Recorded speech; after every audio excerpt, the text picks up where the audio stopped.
was 1850. The gold rush boom had brought thousands to California. People had traveled from all over, seeking their fortune. One day, a young woman named Belle arrived in San Francisco. She was accompanied by Charles Cora, a gambler adventurer from back east.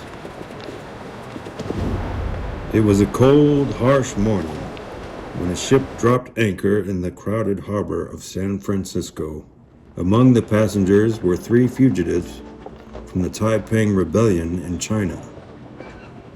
They were officers who had fought against the Qing dynasty and were now hunted men.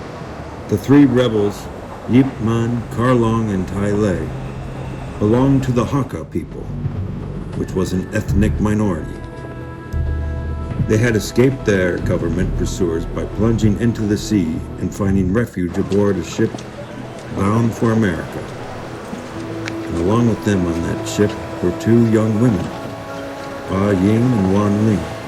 When these 5 newcomers stepped onto the muddy, cold streets of San Francisco that day, they passed a waiting carriage belonging to a brothel, searching for newly arrived women. From that moment, the fates of all these individuals became tied to the turbulent city and its famous Gold-Rush Madam Belle Cora. 6 years later, on May 22nd, 1856, San Francisco would be site of the most dramatic event in its history, the trial and hanging of James P. Casey and Charles Cora at Fort Gunnybags in front of 8,000 people. Some reports say 20,000. This is their story. Hi, my name is Keion Chan. I'm the writer of the story about Ah Ying and Belle Cora, the famous Gold Rush Madam. As you know, the beginning of the Gold Rush was in 1849 when gold was discovered in Coloma, California. The next year, in my story, 5 people arrived in a steamship from China. They were the 2 women, Ling and Ah Ying, and 3 men, Lee Ming, Tai Lei, and Karlong. A few years later, they met all 5 of them plus Charles and Belle Cora, and ended up with the event which took place in 1856, and that was the lynching of Charles Cora in Fort Gunnisberg on Sesame Street. And the event was witnessed by 8,000, and some reports say 20,000 people. Even though this epic event took place and was reported and documented, no movies had ever been made about it. I discovered the story and decided to write a screenplay about it, and I decided also to create my own characters. Those are Ah Ying and Lee Ming. Those are my pure creations, but they form part of the epic story of the Belle Cora era.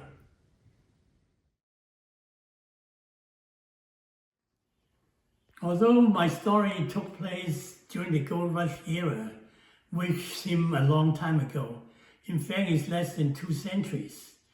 And my story contains themes that I think are still relevant today. Number 1, I take a fresh look at that period and try to make the Chinese story a part of an epic American story. So my story is by design not an ethnic niche story about Chinese people, but a universal American epic. Second, I take a fresh look at my own creations, especially Ah Ying, and I see her as a precursor of the modern American woman who is independent, strong, and is surviving and arriving at the same level with basically a male-dominated world. So I find some relevance of my story to what is happening today.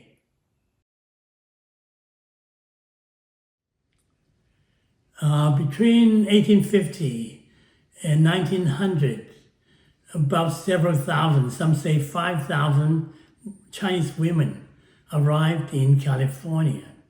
They constituted maybe 5% of the total Chinese immigration population. The women, as we know, suffered tremendously during this period. They endured abuse and tragic lives. Among them, I have created Ah Ying, who is an unusually lucky person because coming from a life as a prostitute, she was able to find a man who loved her and escaped the sex trade and eventually became a businesswoman. Ah Ying in my creation is an evolution.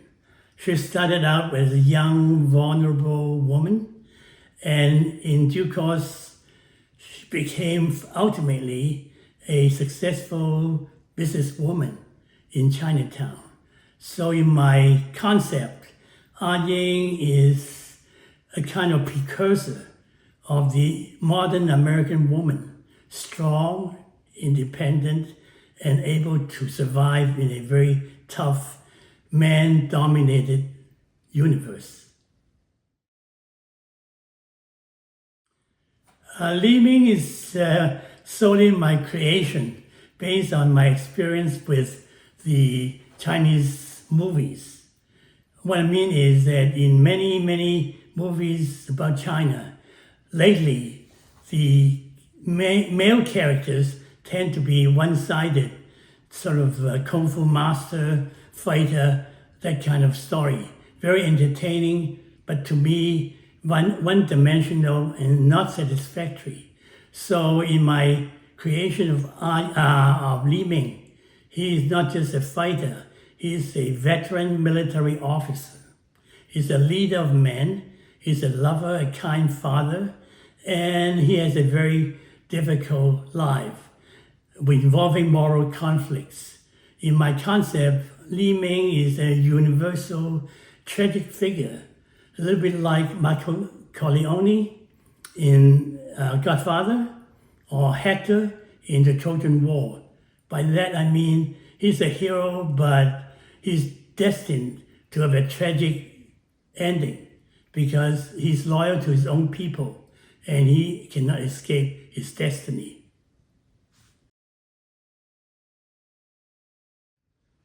The story of Charles and Belle Cora is basically documented history plus my own interpretation of events. So they are real persons in San Francisco history.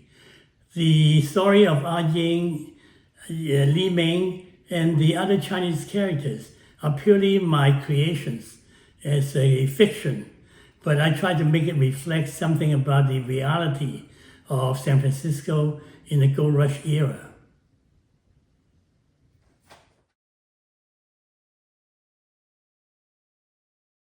The story of Belle and Charles Cora is a huge story in its own right. And if it's made into a movie, it would be an epic movie. But in my writing, I try to focus on my own creations, the characters of Ah Ying and Lee Ming. If a movie is made, really, I think the major decisions, such as whether it should be PG-13, R-rated, whether what the cast may be like, and other major artistic and business decisions, I should leave alone because I'm not one of the movie industry people. So I have left a lot of room in my book to enable an expansion of the epic story of Charles and Belle Cora. The lives of Charles and Belle Cora are not without controversy.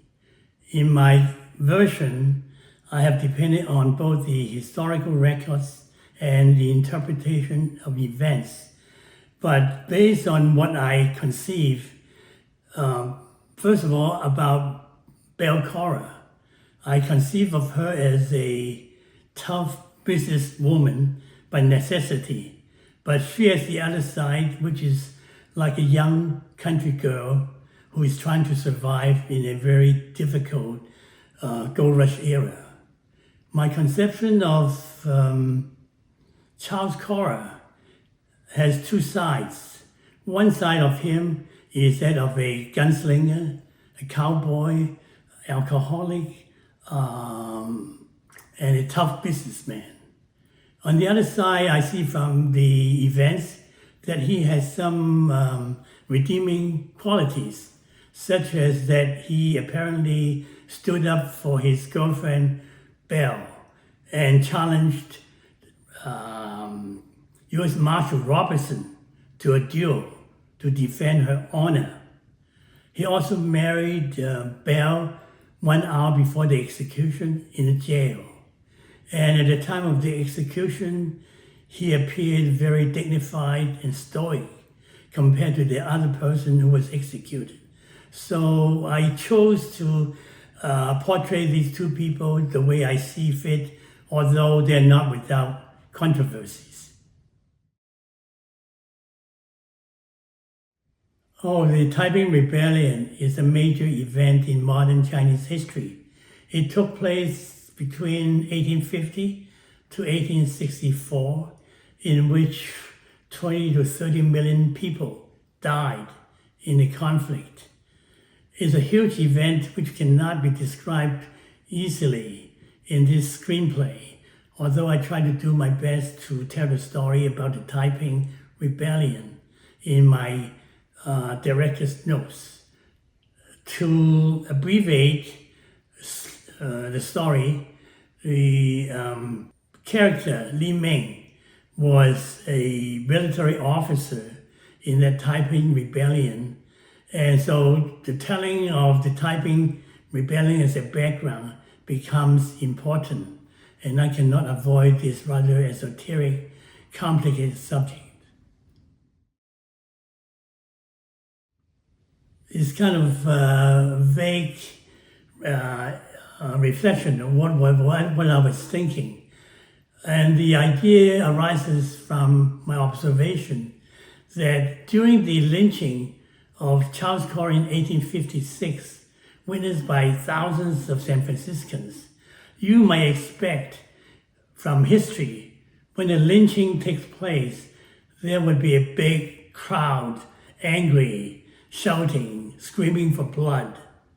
And yet in this particular date, in 1856, 8,000 or more San Franciscans were there witnessing the lynching, and they remained quiet throughout and wore no hat.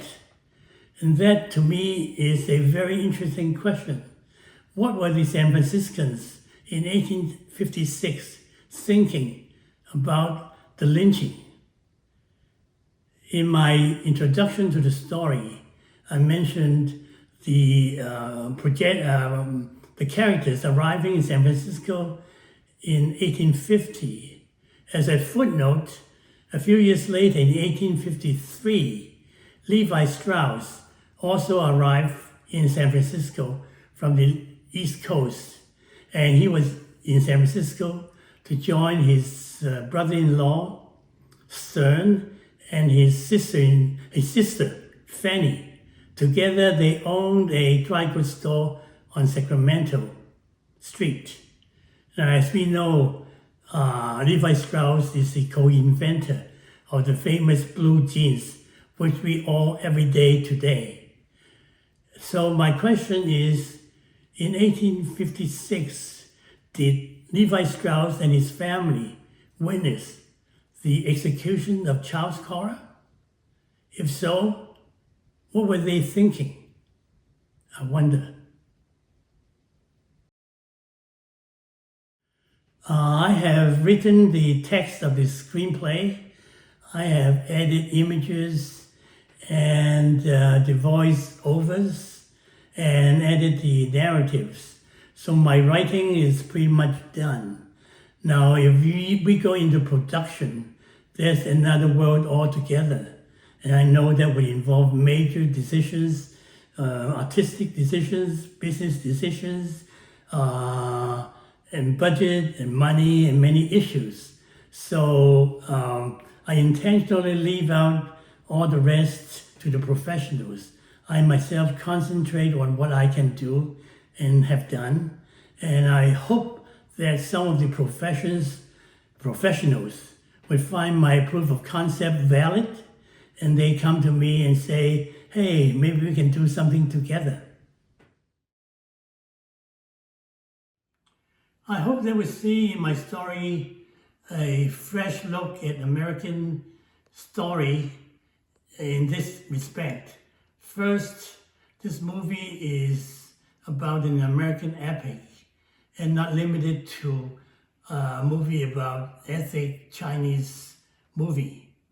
Secondly, the movie itself creates two fresh characters who are basically new to movies about the Chinese people in this country. They are Ah Ying and Lee Ming. I hope they create a different kind of personalities, unlike many stereotypes about the Chinese people.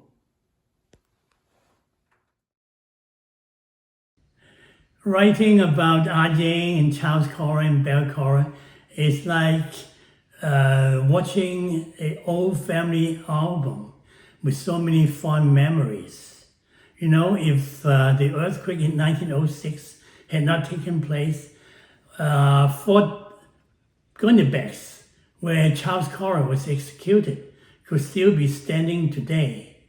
And the parlor of our famous Madam Belle Cora could be found today in Waverly Place in Chinatown.